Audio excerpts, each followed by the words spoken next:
Embalmers, tailors, and a 74-year-old calculus professor. Yeah, sometimes the worst people are the last people you'd ever expect. Welcome back to Most Amazing Top 10. Here's our top 10 innocent-looking people that ruin lives. Nice fun one. Let's dive in. Kicking off the list at number 10, status update. My favorite thing nowadays, being 27, is when Facebook gives me daily memories, because I delete them. All of them. 100%. I don't even look at them. It's fun for me. I cringe at my old Facebook statuses. A lot of party rock anthem lyrics, oddly. But those old Facebook posts don't go anywhere, and sometimes if you're not careful, you could accidentally hint that you committed a crime or two. Like Maxi Sopo, for example. Maxi was 26 years old and he was hiding from police in Mexico after committing bank fraud. He was pretty jazzed about the whole ordeal. He posted these status updates from Cancun, just letting everybody know that he's out there having a great time, living his best life, even including a status that read, "Life is very simple, really, but some of us humans make a mess of it. Remember, I'm just here to have fun, party." I love how it's in caps locks as well, so we know that he's yelling, you know, really having a good time, yelling at that swim-up bartender. Well, back in 2003, when Sop worked in Seattle nightclubs, he ended up befriending a former Justice Department official. He made it official back then by becoming friends on Facebook, you guessed it. That former Justice Department employee made it pretty easy to help the case, obviously. Now, Sop is serving up to 30 years. Next time you see a relative posting about their vacation, ask some questions, you know? They may be committing bank fraud, you never know. Number 9. A better angle. Donald Pugh. Okay, where do I even start here? I included a random assortment of awful people on this list. This story I just had to share. Donald Pugh was suspected of arson and vandalism, so police in Lima, Ohio put a photo out of his face and asked locals to step in and help get this man caught, as they do in most places. This was back in 2016, and the photo that was issued to the public was this one. Right here. But Donald wasn't a fan, so he sent the police a better photo of himself to use. He sent him this one. Look, Donald, I'm not gonna lie, the photo admittedly is much better. Facial hair is cleaned up a bit. The shades are pretty sick. Gotta protect your eyesight as you commit arson, for sure. We get it. The police department got this pic. It was just a selfie with the message, "Here's a better photo. That one is terrible."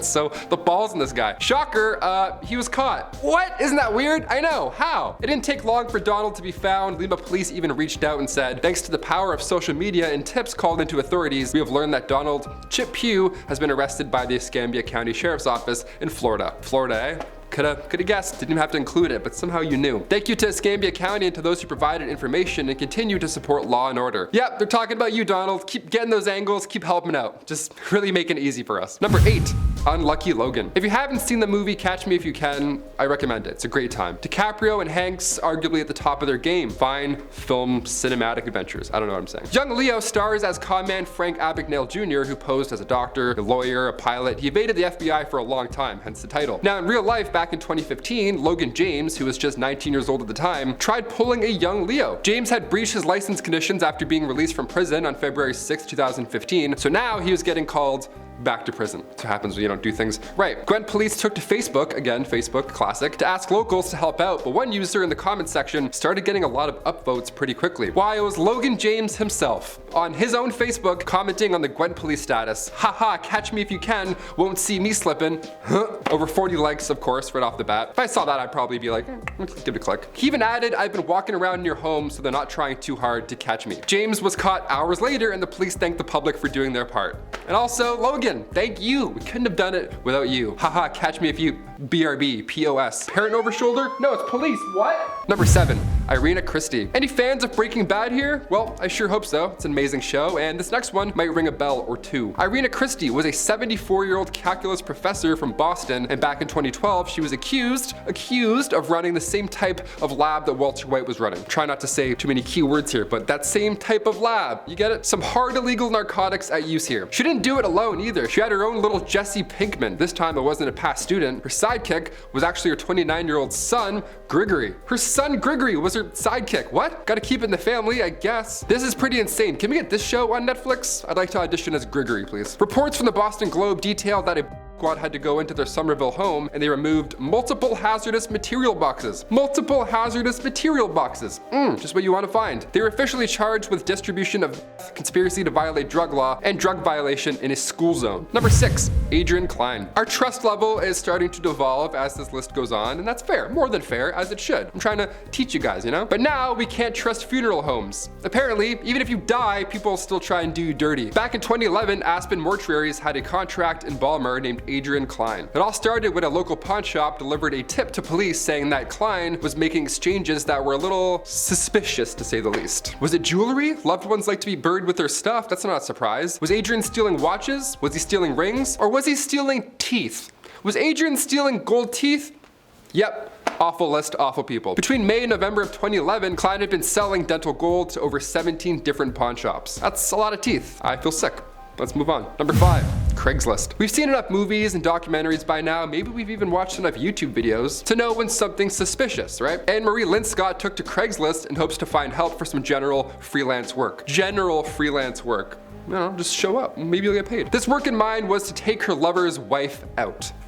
Yeah, Lynn Scott, who was 49 at the time, married mother of 2, offered $5,000 for the hit and sought out silent hitmen. Now, of course, this didn't work and she didn't get away with it. Lynn Scott was using a different name. She was using an alias named Marie while she was working from home in Grand Rapids, Michigan. She was sentenced to 12.5 years for planning this whole thing and trying to make it happen. Luckily, the hit never happened, but this almost went down on Craigslist. US District Judge Janet Neff says it doesn't get, in my view, any more serious or chilling than that. And honestly, I have to agree. Also, in case you're wondering, Lynn Scott met this guy online while taking an online college course, and when she found out that he was married, that's when she tried to end that whole situation. Yeah. Number 4, Jolly Jane. It's the 1880s and Jane Toppin, aka Jolly Jane, is now confessing to 31 crimes, and all of them are murders. With that nickname and that many victims, this is probably one of the worst on this list, to be honest with you. Should have been number 1. Jolly Jane Toppin was a nurse once working in Massachusetts, and she would take care of the elderly. But instead of giving them TLC, she would give them morphine and atropine. And while they were slowly fading away, Jane, she would poison these old folks and then lie with them as they passed away. That's the worst thing I've ever heard. You would never expect someone to be working in a place like this to do something like this, right? I don't. Now I'm terrified. If I get old, just leave me. Leave me in a box. Don't take me anywhere with some Jolly Janes. She managed to take the souls of 31 patients before eventually getting caught. She spent the remainder of her days lying alone, thankfully, in an asylum. Ugh, creeps. I hate that one. Number 3, Christopher Jansen. Okay, a little bit more, less horrible, more not as horrible. They're all horrible. Coming from Pontiac, Michigan, Christopher Jansen thought that he had the right of way. He claimed to have been searched unfairly without a warrant. Now, the prosecutor explained at this point, however, that given the fact there was a massive firearm-sized bulge in Christopher's jacket, well, it turns out that it was one. Yeah, it's almost like they've seen this a few times. In order to prove that this was not the case and that this was not possible to see at this point, Christopher handed over the jacket to the judge, which is not a bad play. Thing is, if you're gonna do that, just make sure in the other pocket of the jacket there aren't any illegal substances, you know, just hiding about. The judge found some narcotics in that, and the rest is history. Yeah, I wanted to throw in a more lighthearted one before we wrap up to number 1, because we've been talking about pretty awful people, and this article made me, dare I say, chuckle. Don't keep either of those in your jacket, and also just maybe use your brain, and you should be okay. Number 2, Morris Bolber. Morris Bolber was once part of the Philadelphia poison ring. It was led by these 2 Italian cousins, Paul and Herman Petrillo, and this was back in the 1930s, and these 2 brothers were honestly a perfect pair in an awful way. Herman was the arson, he knew how to make counterfeit money, and Paul, he ran an insurance scam at the back of his tailor business. So already this awful duo has just been getting up to no good. And then in comes Morris Bolber, just to make things way better, way worse, just the absolute worst. This Russian Jewish immigrant believed in something called La Fattura. It was this magical practice that Italians from South Philadelphia at the time believed in. This Dr. Bolber would give potions to patients, specifically patients from these 2 cousins. They issued these insurance policies without medical exams, so they'd get this Dr. Bolber, poison them with arsenic, and then they'd get all the money. And then when they didn't need Dr. Evil, the 2 cousins would just hire thugs to drown victims or hit them with their cars or just take them out in any way. And this kicked off around 1931, and roughly 50 people bit the bullet before he was arrested later in 1939. That's a lot of people, that's a lot of crimes. And yes, he turned the evidence over so that these 2 cousins were also found guilty.